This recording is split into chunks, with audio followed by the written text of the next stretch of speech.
So, as you're aware, the Central Committee of the party met on the 4th and 5th, and this is the communique we have issued. The first issue is concerning the airstrikes by the Indian Air Force at Pulwama, Pakistan's retaliation, the aftermath. And there, our point is very clear that subsequent to the release of Wing Commander Abhinandan, India must step up its diplomatic efforts to exercise international pressure on Pakistan to purge terror outfits and cross-border activities. A united India rose against terrorism. Instead of strengthening this, the post-Pulwama developments are seeing an orchestrated rousing of jingoistic nationalism by the Prime Minister and the BJP. They are converting this as Indians versus Kashmiris, Indians versus Muslims. When a united India, when everybody together, the entire opposition rallied with the government, and we said that terrorism is an anti-national the situation that has to be combated by all Indians together unitedly. This unity is being disrupted. This unity is being disrupted by this crass politicization that is leading up, with the objective of trying to garner electoral benefits by doing this, which is actually doing a great disservice to the unity of our people and to the interests of our country. This is something that we think we very strongly denounce this. Secondly, the developments in Jammu and Kashmir over the last 5 years has marked by a gross failure of the Modi government's J&K policy. The number of terrorist incidents have increased, have galloped, and you had very major strikes, the terrorist strikes that have happened. 20 of them can be listed in the last 5 years. The number of people who died, the security personnel who died has shot up by 93% during these last 5 years. On an average, now 11 terrorist infiltrations are taking place every month during these 5 years. 11 a month. Now, all this has been the result of the growing alienation of the people of Kashmir, which stems from the fact that this Modi government has reneged on 2 of the promises that it has made. One, starting of a political process of dialogue with all the stakeholders in Jammu and Kashmir. And it's only a political process that can, apart from the law and order issues, that can actually lead to a resolution of this with all the stakeholders. And second promise was to initiate confidence building measures of using the not using the pellet guns at one point of time, of generating enough employment opportunities for the Kashmiri youth. Instead of that, having reneged on these promises, this alienation has deepened. And it is they now today, the Prime Minister and the BJP leaders, who are actually politicizing this whole issue in order to further deepen communal polarization for their electoral benefit. This is something that is, we strongly denounce this as being not in the interests of India and the people. Apart from this issue, the real issues of the people are being brushed aside or brushed under the carpet. Our economy has seen one of the worst performances of our GDP growth. Last year's GDP growth of 28-19 of 7% is the lowest that has happened in the last 5 years. The last quarter of last year, as against the yearly average of 7%, the last quarter saw a further dip to 6.6%. That means the economy is on a downslide. And this means greater unemployment, greater misery to the vast majority of our people, and your agrarian distress is deepening. And during the course of the last year, 2017-18 and 18-19, there has been a massive drop of 46% in the gross value added in the agricultural sector. That means the distress suicides of our farmers is bound to grow further. Unemployment is growing, farmers are committing suicides. So in this situation, the economic burdens being imposed on the people are all sought to be brushed under the carpet in this entire atmosphere of rousing jingoistic nationalism, which in itself is not in our country's interests. And on top of it, the crony capitalism thing is now becoming much more sharply coming under focus.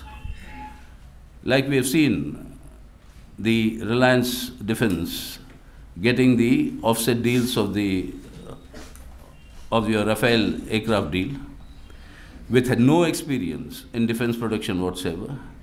Now the Adani Group has been handed over 5 prime airports, which were public sector airports. They have been privatized, and Adani Group has been handed over, who has got no experience in running airports. And this is yet another instance of crony capitalism, favoring the favorites of this government. And this is something which is, again, the Central Committee has decried. Another dangerous thing that has come, that despite the Supreme Court's orders on the Aadhaar issue, the government has now passed an ordinance permitting private corporates to use Aadhaar database for their profit generation.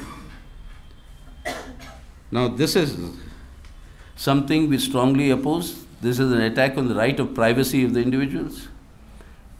And the Supreme Court has ruled that privacy is a fundamental right of all individuals. Now, using this database for profit generation is something that is not permissible.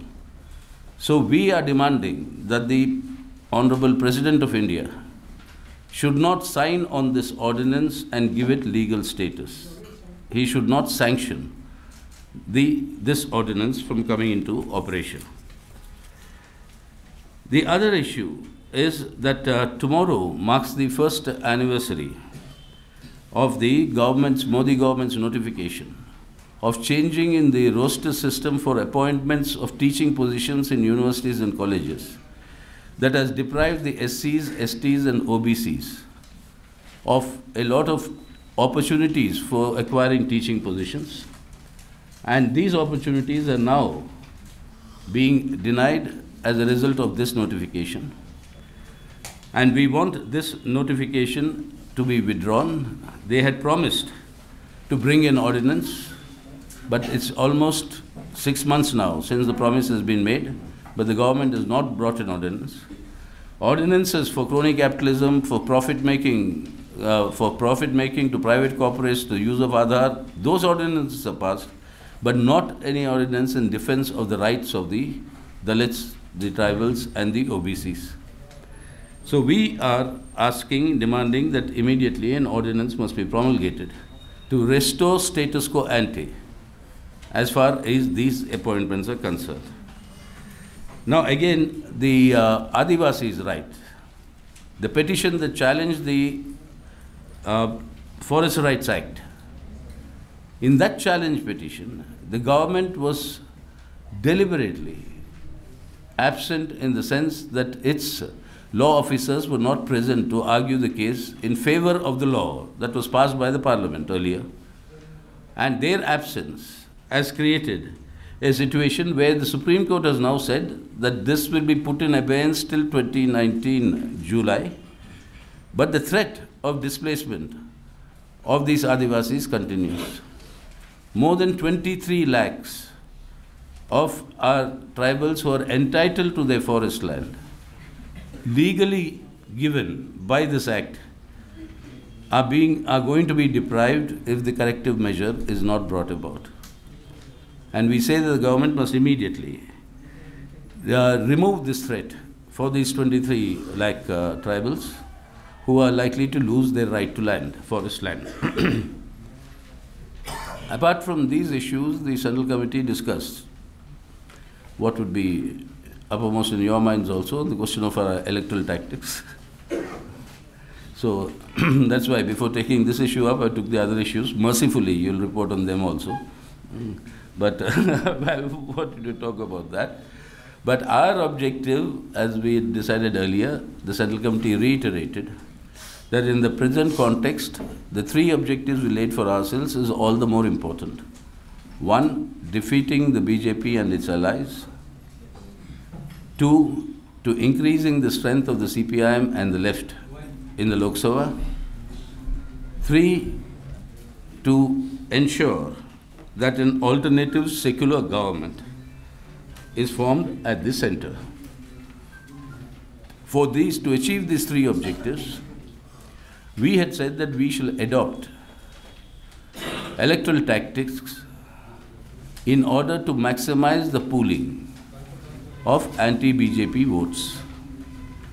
And this cannot happen given the nature of our country's diversity and its complexity at an all-India level before elections, a point that we have always been maintaining, because our own history also confirms this.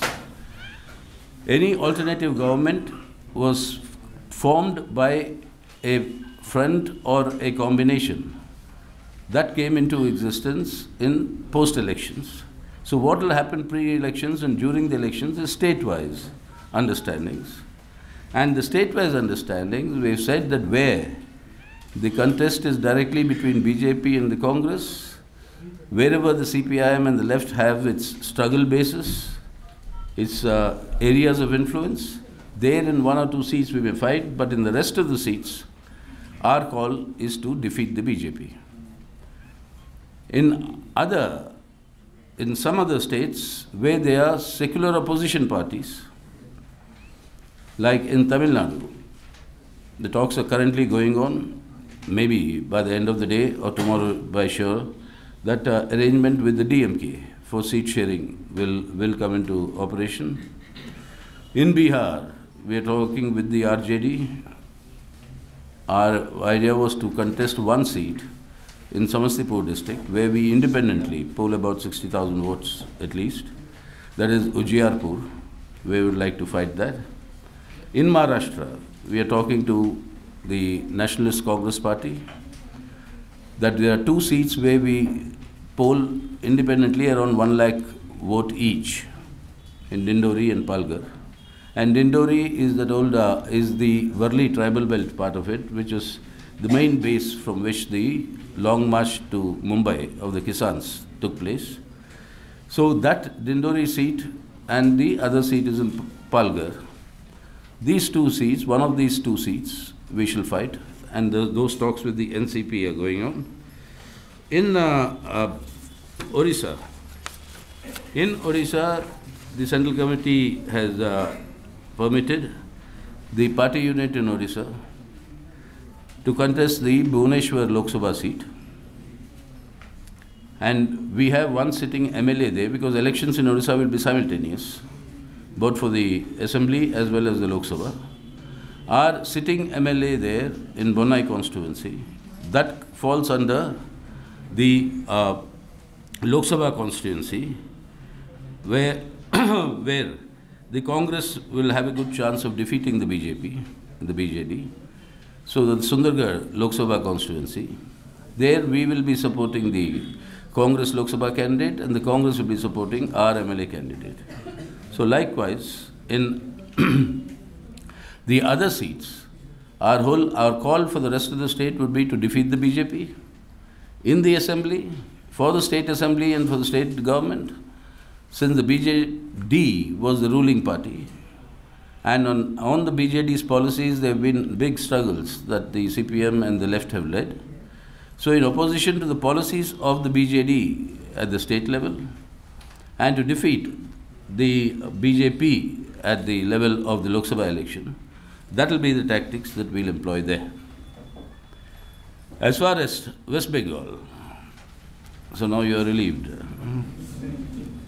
As far as West Bengal is concerned, the tactics that we have adopted was that we will our electoral tactics would be to achieve the objective of maximizing the pooling of anti-BJP, anti-Trinamool Congress votes.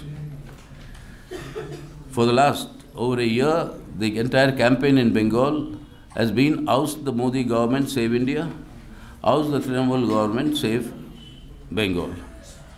So with that objective in mind, the Central Committee has decided that there are today 6 sitting seats which are neither BJP nor Trinamool in the Lok Sabha, existing sitting seats, where there are 4 of the Congress and 2 of the CPIM. So we have decided that in these 6 seats there should be no mutual contest. That is the message that we want to give to the people of Bengal, is that we maximize the pooling of anti-BJP, anti-Trinamool Congress votes.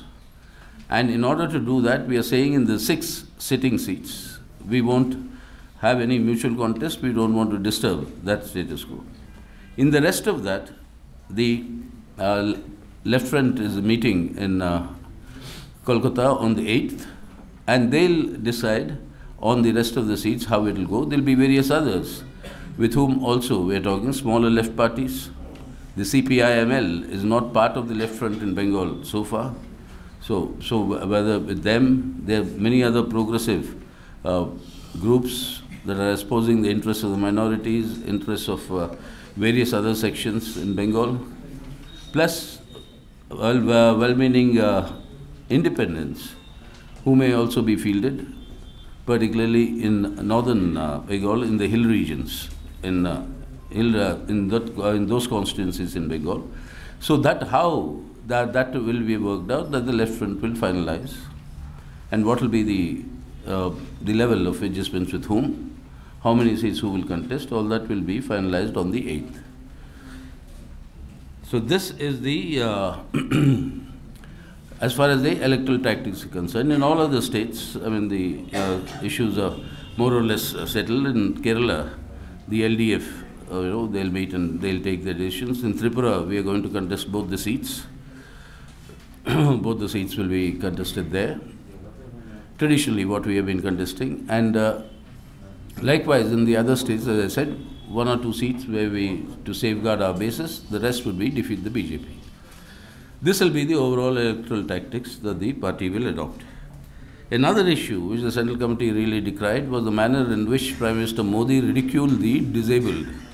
I mean, he was speaking to a dyslexic, he was speaking at a function where he actually, with ridiculing people with contempt who had dyslexia.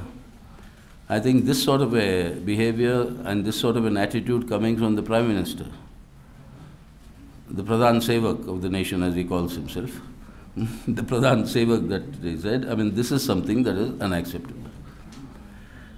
So yesterday he was giving a very big speech at a very small crowd in Patna, and the big speech to a small crowd where he said, I am the Chaukidar, and he said that he will चौकस रहेंगे देश को बचाने के लिए. The Chaukidar, in my mother language, there's a small, story. It's about a Chaukidar who comes every day in the morning to tell the owner of the factory, where is the Chaukidar, or the dreams that he dreamt last night. And they would be very entertaining dreams, like our Prime Minister's speeches, entertaining dreams, and the owner used to be happy. He would, keep him humored. One day morning, he comes and narrates a very funny dream that he had. The owner is happy. He gives him a bonus of 5,000 rupees. He says, you say, good, you entertained me. But at the same time, he says, you are dismissed from your job. So the Chaukidar says, why? You know, at one hand, you actually, you said what I said was very good. You enjoyed it thoroughly. But why have you dismissed me from my job? He says the job of the Chaukidar is not to sleep and see dreams and tell stories. The job of the Chaukidar is actually for the safety of the property at night. So the owners, Indian people, Chaukidar of India, our Prime Minister, time has come for that sacking. That it is not to tell stories and entertain people, but actually to safeguard our country's interests, and that is not happening in every sphere. So given that situation, the party is now geared up to ensure that we achieve the three objectives that we set for ourselves. And then finally there was a disciplinary action against one of our Central Committee members, that is Secretary of our Maharashtra State Committee, because he gave a speech that in front of Prime Minister Modi at a inauguration of a lady BD workers colony, which was initiated by us, by our party and our trade union, and built by our efforts, but it was contributions of the central and the state government under the schemes of the Rajiv Awas Yojana, etc. So they came, Modi suddenly decided to come and inaugurate it on a particular day. And at that day, the speech that he gave hurt the interests of the party. So for that, he's been suspended from the Central Committee for a period of 3 months. So that is the disciplinary action we've taken. So these are the major issues that we discussed.